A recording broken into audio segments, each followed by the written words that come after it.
بسم اللہ الرحمن الرحیم۔ میں ہوں محمد کمال منہاس ایم کے ایجوکیشنل ریسورس کے ساتھ آپ کی خدمت میں حاضر ہوں۔ آج کا ہمارا لیکچر کورس کوڈ 436 سیرت طیبہ علامہ اقبال اوپن یونیورسٹی برائے BA کا باب نمبر 2 حیات طیبہ مکی دور 1 جو ٹاپک ہے گوشہ نشینی اور بعثت نبی صلی اللہ علیہ وسلم پر ہوگا۔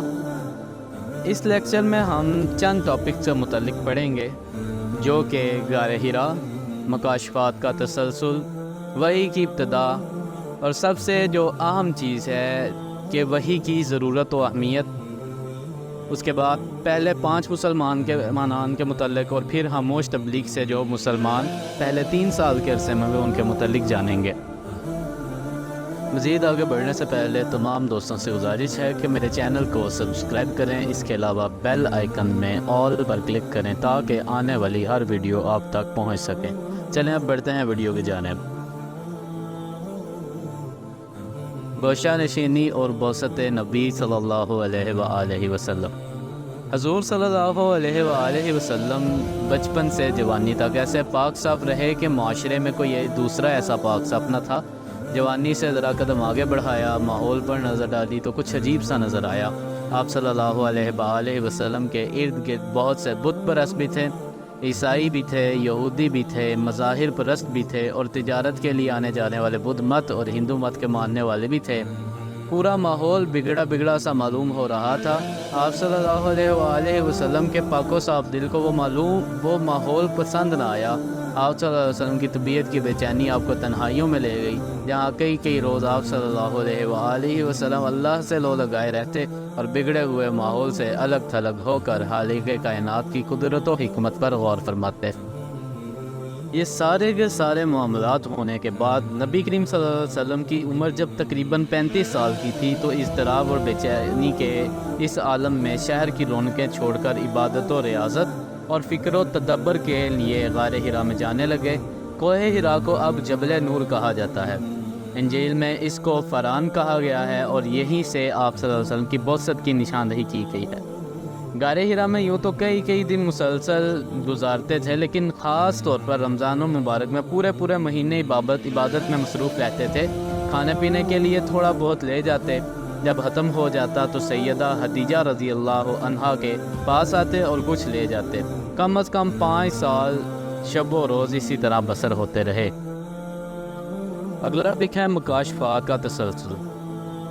مکاشفہ کہتے ہیں ایسی کیفیت کو جو کہ روحانی کیفیت ہو، جو اللہ تعالیٰ کی طرف سے خاص چنے ہوئے لوگوں کو ہی محسوس ہوتی ہے، ہر انسان کو یہ کیفیت محسوس نہیں ہوتی، اور یہ چنے ہوئے لوگ یا ہیں انبیاء کے علاوہ یہ کیفیت کبھی کسی کو فیل نہیں ہوئی۔ البتہ نیک لوگ جو ہیں اللہ تعالیٰ کے، ان کو خواب کچھ ایسے آتے ہیں جو کہ نبوت کا 46واں حصہ ہم جنہیں کہہ سکتے ہیں، لیکن عام لوگوں میں یا انبیاء کے علاوہ کسی میں یہ کیفیت نہیں پائی جاتی۔ یہاں پر نبی کریم صلی اللہ علیہ وسلم کے مکاشفات کے عمل کی جو بات ہو رہی ہے، یہاں جو کیفیات اللہ تعالیٰ نے نبی کریم صلی اللہ علیہ وسلم کو عطا کی تھی وہ کیفیات، تو اس میں یہ ہے کہ رفتہ ایک انقلاب آیا۔ رحمت کی برکھا تو برسی ہی تھی، رحمت کی پھوار پڑنے لگی۔ آپ میں جو کچھ ملاحظہ فرماتے ہو بہو وہی سامنے آتا، آنے والے واقعات کا خوابوں میں عکس دکھایا جاتا۔ سچے خوابوں کا یہ سلسلہ کچھ عرصہ چلتا رہا اور رحمت کی پھوار پڑتی رہی۔ نزول وحی کی ابتدا، انقلاب کے بعد انقلاب آتا رہا۔ پھر ایک رات اچانک رحمت کی برکھا برسنی شروع ہوئی۔ روح الامین جبرائیل علیہ السلام اللہ کا پیغام لے کر غار حرا میں ظاہر ہوئے۔ حضور صلی اللہ علیہ وسلم کی طرف متوجہ ہوئے اور عرض کیا پڑھیے۔ آپ نے فرمایا میں پڑھا ہوا نہیں ہوں۔ انہوں نے پھر سینے سے لگایا اور چھوڑ دیا۔ پھر وہی عرض کیا پڑھیے۔ آپ نے وہی جواب دیا میں پڑھا ہوا نہیں ہوں۔ انہوں نے پھر سینے سے لگایا اور چھوڑ دیا۔ پھر عرض کیا پڑھیے۔ آپ نے وہی جواب دیا میں پڑھا ہوا نہیں ہوں۔ پھر انہوں نے دوبارہ سینے سے لگایا اور زور سے دبایا اور چھوڑ دیا۔ پھر عرض کیا اقرأ بسم ربک الذی خلق خلق الانسان من علق اقرأ وربک الاکرم الذی علم بالقلم علم الانسان ما لم یعلم۔ آیات کا ترجمہ کچھ یوں ہے، اے محبوب صلی اللہ علیہ وآلہ وسلم، تم اپنے رب کے نام کی برکت سے قرآن پڑھو جس نے تمام خلق کو پیدا کیا، آدمی کو خون کی پھٹکی سے پیدا کیا۔ پڑھو اور تمہارا پروردگار بڑا کریم ہے کہ جس نے قلم سے لکھنا سکھایا، آدمی کو وہ سکھایا جو نہ جانتا تھا۔ یہ عظیم واقعہ 17 رمضان المبارک 41 میلاد النبی بمطابق 6 اگست 610 عیسوی کو مکہ معظمہ میں غار حرا میں پیش آیا۔ اللہ تعالیٰ کی حکمت بالغہ یہی تھی کہ حضور صلی اللہ علیہ وآلہ وسلم دنیا میں کسی سے نہ پڑھیں اور اللہ تعالیٰ خود آپ کو پڑھائے۔ چنانچہ قرآن حکیم میں اس سعادت کا یوں اعلان فرمایا، سَنُقْرِئُكَ فَلَا تَنْسَى، سورۃ الاعلیٰ آیت نمبر 6۔ اے محبوب، ہم تمہیں قرآن پڑھائیں گے پس تم نہ بھولو گے۔ نزول قرآن کا سلسلہ شروع ہوا اور وہ کچھ یوں پڑھا دیا اور کچھ یوں سکھا دیا جو کسی نے نہ پڑھا نہ سیکھا۔ تربیت پانے والے کی عظمت کا اندازہ تربیت دینے والے کی عظمت سے ہوتا ہے۔ کس شان کا وہ پڑھانے والا، کس شان کا وہ تربیت پانے والا۔ آگے بات کرتے ہیں وحی کی اہمیت اور ضرورت کی۔ انسان جب پیدا ہوتا ہے تو وہ بعض چیزوں کے بارے میں فطرت کی طرف سے ہدایت لے کر پیدا ہوتا ہے۔ ایک نوزائیدہ بچے کو بھی بھوک کی کیفیت اور اسے دور کرنے کا طریقہ بتانے کی ضرورت نہیں ہوتی، بلکہ وہ فطری طور پر بعض باتوں کا علم رکھتا ہے۔ پھر بہت سی باتیں انسان اپنے خواص سے معلوم کرتا ہے، مثلاً محسوسات کے بارے میں دیکھ کر، سن کر، چکھ کر، سونگھ کر اور چھو کر بہت کچھ جان جاتا ہے۔ جو چیزیں محسوسات کے زمرے میں نہیں آتی ان کے بارے میں انسانی عقل اس کی رہنمائی کرتی ہے۔ گویا انسان کے اندر اللہ تعالیٰ نے 3 رہنما رکھے ہوئے ہیں، ایک فطرت، دوسرا خاص اور تیسرا عقل۔ لیکن ایک اور بات وہ یہ ہے کہ بہت سی باتیں ایسی ہیں جن تک عقل کی رسائی بھی نہیں ہوتی۔ مثلاً انسان ہزاروں برس سے یہ جاننا چاہتا ہے کہ کائنات کیا ہے، زندگی کیا ہے، خیر و شر کیا ہے، انسان کا آغاز و انجام کیا ہے۔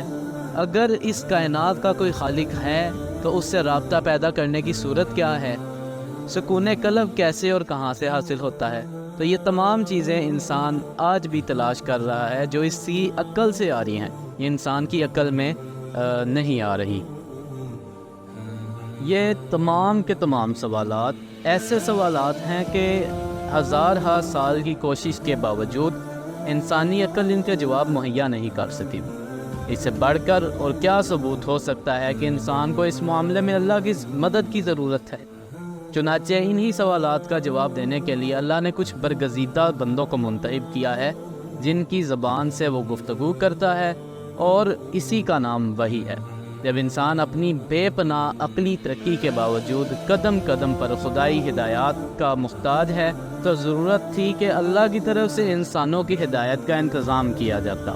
چنانچہ اللہ تعالیٰ نے یہ انتظام کیا اور اس کا نام نبوت یا رسالت رکھ دیا۔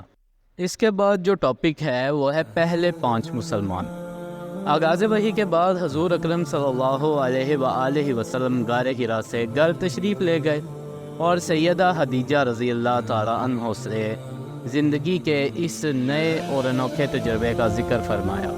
وہ حضور اکرم صلی اللہ علیہ وآلہ وسلم کو اپنے چچا زاد بھائی ورقہ بن نوفل کے پاس لے گئیں جو انجیل کے عالم تھے اور عبرانی زبان میں انجیل کا ترجمہ کیا کرتے تھے۔ انجیل میں جو کچھ حضور اکرم صلی اللہ علیہ وآلہ وسلم کے بارے میں تھا وہ سب کچھ جانتے تھے۔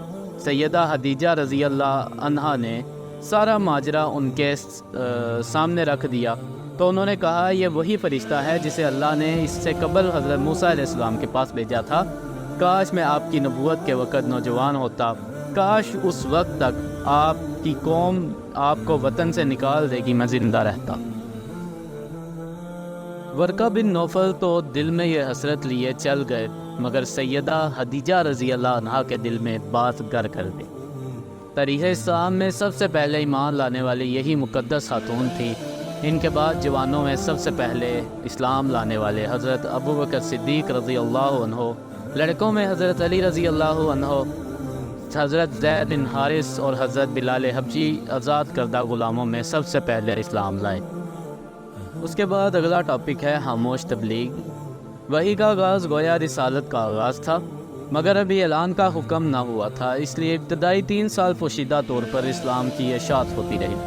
اور نماز بھی پوشیدہ طور پر پڑھی جاتی رہی۔ حضرت ابوبکر صدیق رضی اللہ عنہ کی کوششوں سے مزید جلیل القدر لوگ مشرف با اسلام ہوئے، جن میں حضرت عثمان بن عفان رضی اللہ عنہ، حضرت زبیر بن عوام رضی اللہ عنہ، حضرت عبد الرحمن بن عوف رضی اللہ عنہ، حضرت سعد بن ابی وقاص رضی اللہ عنہ اور حضرت طلحہ بن عبید اللہ رضی اللہ عنہ شامل ہیں۔ ان میں سے ہر ایک بعد میں آفتاب و ماہتاب بن کر چمکا۔ 613 عیسوی میں حضور اکرم صلی اللہ علیہ وآلہ وسلم نے بربلا نبوت کا اعلان فرمایا اور آپ صلی اللہ علیہ وآلہ وسلم کو حکم دیا، فَاصْدَعْ بِمَا تُؤْمَرُ، سورۃ الشعراء آیت نمبر 11۔ آپ کو جو حکم دیا گیا ہے کہہ دیجیے۔ اس کے حکم کے بعد حضور اکرم صلی اللہ علیہ وآلہ وسلم کوہ صوا پر چڑھ کر قریش کو پکارا۔ ان کو معلوم نہ تھا کہ کیا اعلان ہونے والا ہے، وہ بے خبر تھے، دوڑے دوڑے آئے۔ انہوں نے ہی آپ کو امین و صدیق کا خطاب دیا تھا۔ آپ نے ان کو اللہ تعالیٰ کا پیغام سنایا اور اسلام کی دعوت دی۔ سب لوگ برہم ہو گئے اور منتشر ہو گئے۔ پھر آپ نے خاندان عبد المطلب کو جمع کر کے اسلام کی دعوت دی۔ جب 40 مسلمان ہو گئے تو آپ نے حرم کعبہ میں جا کر توحید کا اعلان کیا۔ اس پر چاروں طرف سے لوگ ٹوٹ پڑے اور ایذا رسانیوں کے در پہ ہو گئے۔ منصب رسالت پر فائز ہونے کے بعد اب مکی زندگی کا آغاز ہوتا ہے، جن کی ایذا رسانیوں کے تصور سے بھی روح انسان کانپتی ہے۔ اگر آپ تمام احباب کو میری یہ کاوش پسند آئی ہے تو کائنڈلی میری ویڈیوز کو لائک اور شیئر کرنا مت بھولیے گا۔ اللہ حافظ۔